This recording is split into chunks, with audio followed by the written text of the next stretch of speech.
off the north coast of Cornwall. The 11 other members of the crew have been rescued. The Maria Asumpta, which was the world's oldest square-rigged ship, broke up after hitting rocks between Rumps Point and the Moles. Rescue workers are still searching the area. The Maria Asumpta was torn apart when it ran ashore, its wooden hull no match for the rocky Cornish coast. The emergency services had already been alerted following a mayday from the ship, and within minutes a full-scale rescue operation was underway. 5 people were picked up by a local fishing boat and taken to Padstow, while others are thought to have scrambled ashore.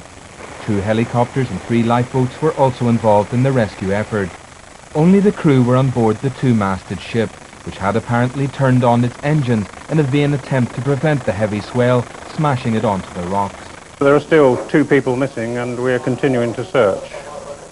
We would continue now until the last of the light today. We have a helicopter and 3 lifeboats, 2 of them which are inshore lifeboats, and the Coast Guard Cliff Rescue Team searching the shoreline within the area. The Maria Asumpta, seen here in dock at Gloucester, had been used in television dramas and had been due to appear as an exhibit in Padstow. Once the search for those still missing has been completed, a full investigation will get underway to try to establish what exactly caused the accident. Gary Duffy, BBC News. Wrecked. 2 more crewmen are missing, but 11 were saved. The brig, the Maria Asumpta, had been used recently for sail training and in films. She was sailing from Swansea to Padstow when she ran aground and broke up off the rocks on Pentire Point. Adam Holloway reports.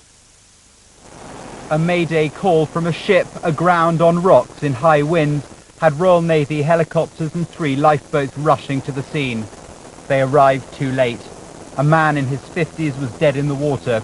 So quickly had the sea smashed the Maria Asumpta. She had been the oldest wooden sailing ship operating anywhere in the world, but this afternoon she was broken in the water, her crew scattered in the Carmel estuary.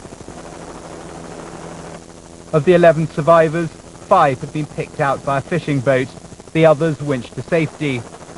2 other crew members remain unaccounted for. The Coast Guard fear their chances of survival recede with each hour.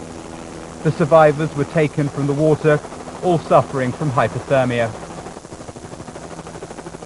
They were wet, covered in oil, covered in what looked like paint, but it must have been oil. Very wet through, very distressed. Badly injured? No, not apparently, not in a physical sense of injuries, just very shocked, very stressed, obviously.